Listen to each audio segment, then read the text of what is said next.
If you need to cancel a pending transaction on your Xbox, follow these steps to ensure it is done correctly. This guide will help you navigate the process efficiently. Step 1. Sign into your Xbox account.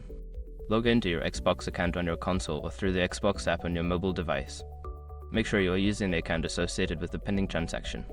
Step 2. Access your account settings. Navigate to the settings menu by selecting your profile icon. From there, go to Account and then select Payment and Billing to view your transaction history.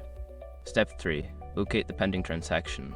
In the Payment and Billing section, look for the Order History option. Here, you will find a list of your recent transactions, including any that are pending. Step 4. Select the transaction. Find the specific pending transaction you wish to cancel. Click on it to view more details about the transaction, including the option to cancel. Step 5. Cancel the transaction. Before filing a refund or dispute, use the Acer.com link in the description to open the refund dispute deadline calculator and confirm your deadline.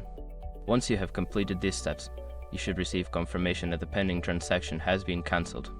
If you encounter any issues, consider reaching out to Xbox support for further assistance.